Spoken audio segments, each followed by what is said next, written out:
about season 11 of episode 3 of season 11. It was called Plus One, and written by Chris Carter and directed by a X-Files newbie, Kevin Hooks. This is his first one. I'm here with Rob Licuria and Daniel Montgomery, and you guys are very mixed on the episode. I'm kind of down the middle. Daniel liked it a lot. Rob, maybe not so much. So let's start with Daniel. What was so great about this one?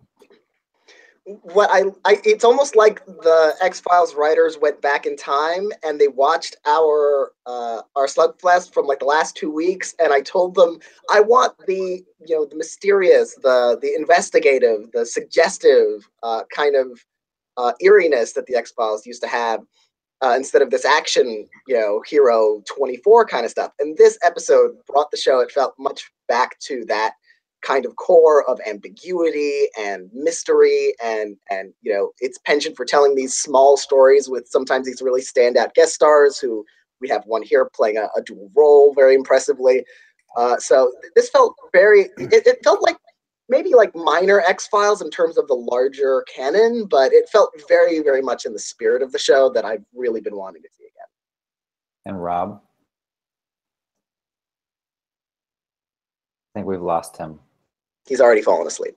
I think at the end of the day, this episode will be remembered for the Mulder and Scully kind of cuddle session they had in bed there in the hotel. I know fans are already freaking out over that because very rarely does the show actually, show these two together. I mean, I guess they've had sex before because they assumed that Mulder was the dad, but we've never seen that. I think we've seen them kiss like once or twice. So this was a very shippy episid.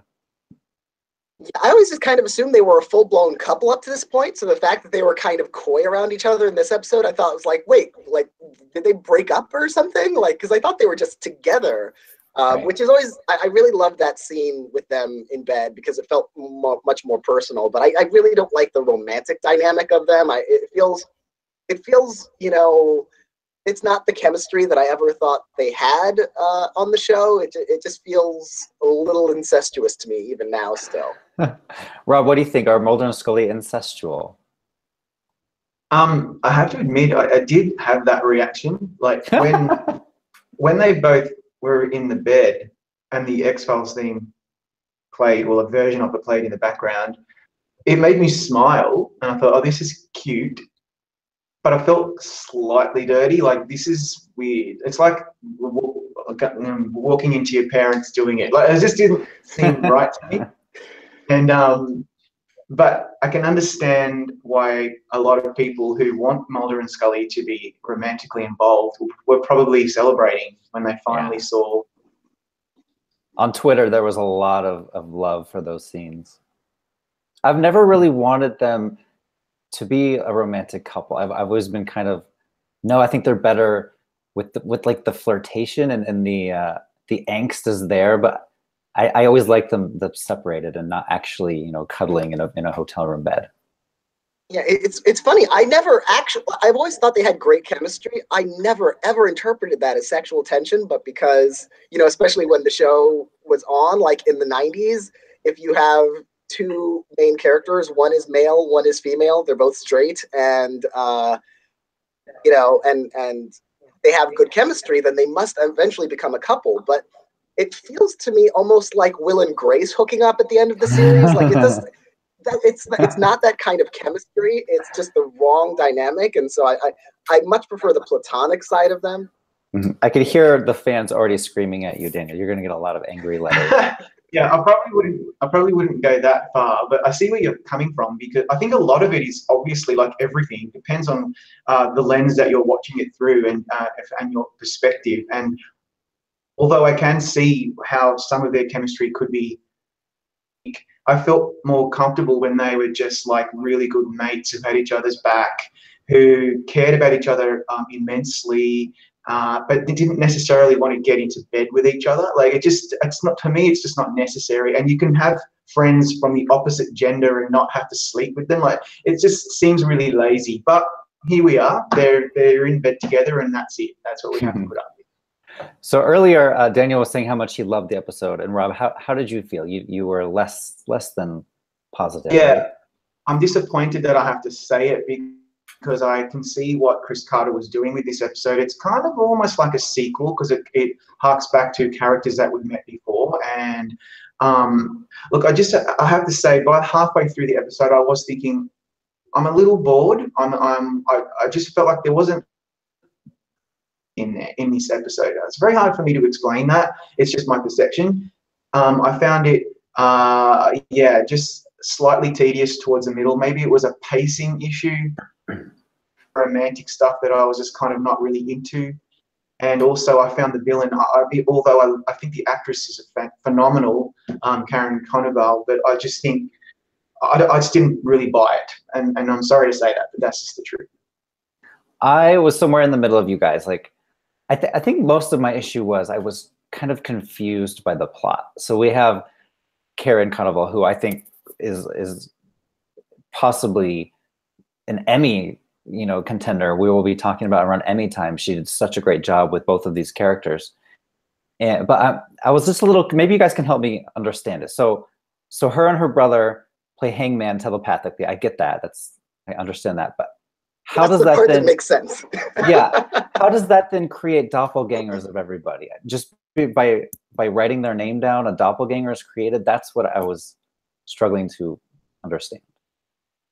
Well, they never really explain that, and I was kind of okay with that because there was always the sense of doubling between them, not just the fact that they're twins themselves, but the fact that both of them seem to have this kind of doppelganger that they seem to be going back and forth between, either just in their own minds or actually manifesting. And so the fact that in trying to kill someone, it would create that doubling for them as well.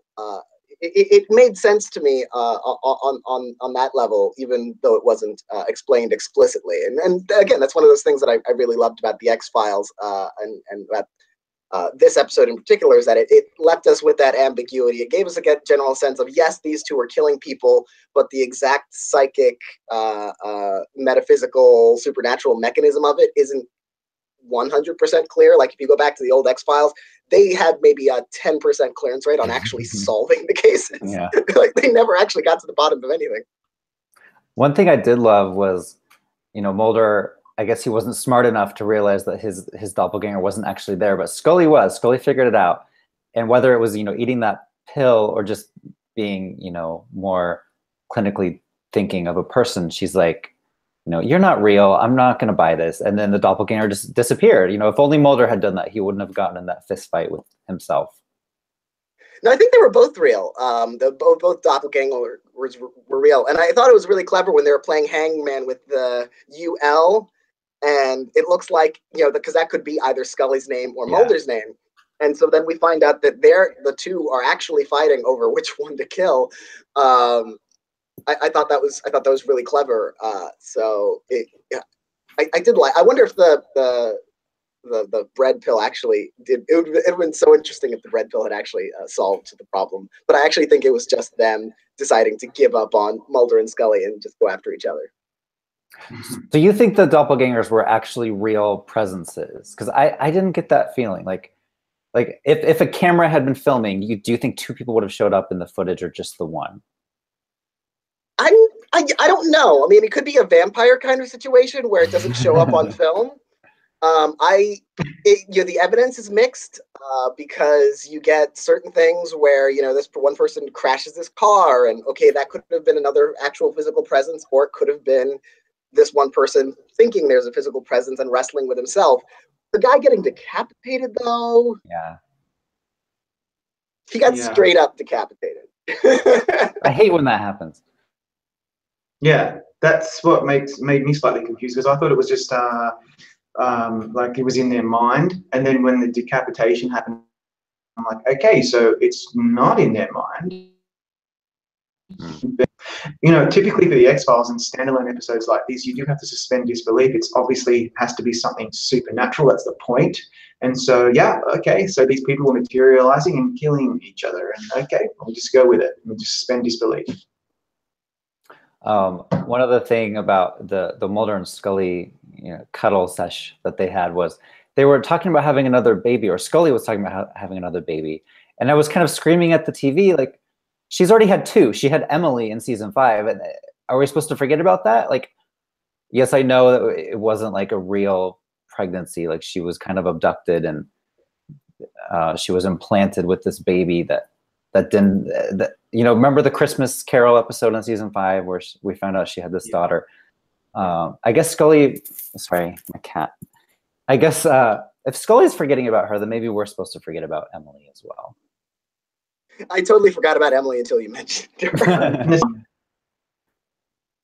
The he was saying wasn't necessarily to kids that she's already had. It was more, I think it came out of the very, very excellent scene that she had with the Karen character where she's flinging Scully was kind of, but she did, there was a sting. So the sting about her being past her prime and not being in childbearing years, that kind of thing for many women, I assume, really kind of digs deep sometimes, and maybe it was playing on her mind, and I think that was my interpretation of why she started bringing it up. Just it was more about her being past her prime, and I think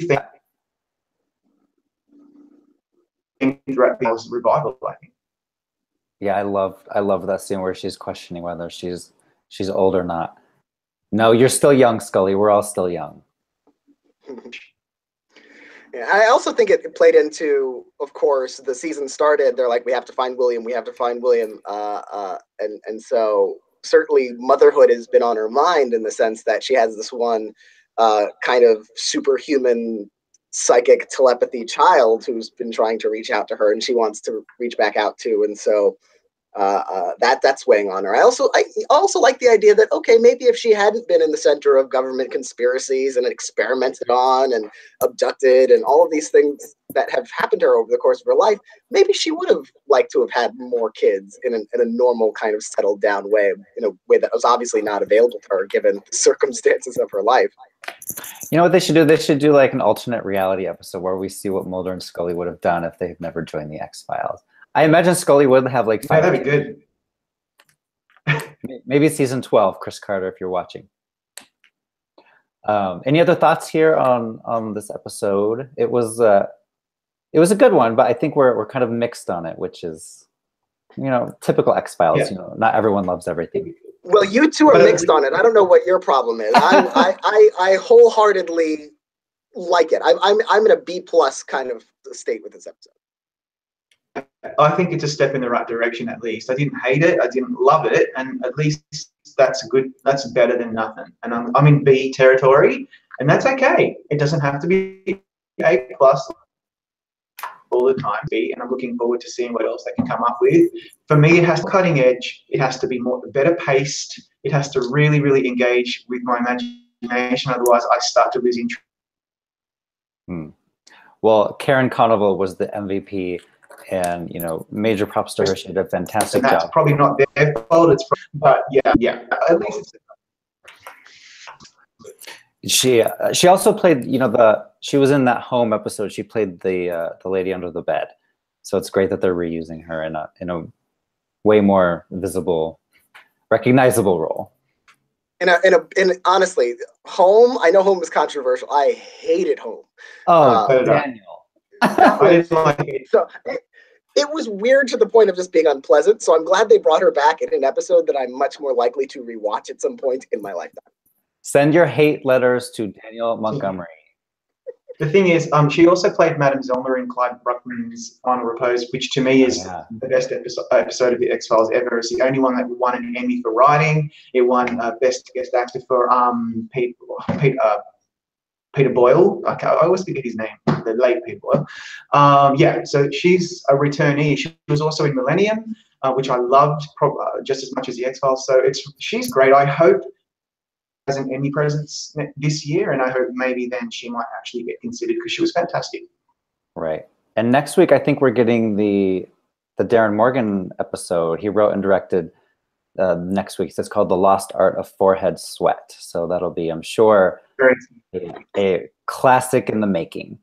Yeah, one of those. It looks like one of those sort of weird standalone classics, your Jose Chung's from Outer Space, your War of the Coprophages, you know, those sorts of like outwardly comic episodes that they do on occasion. I hope this one is like those classics and not like trying too hard. I was really worried looking at the scenes from next week's like this could be amazing or this could be not.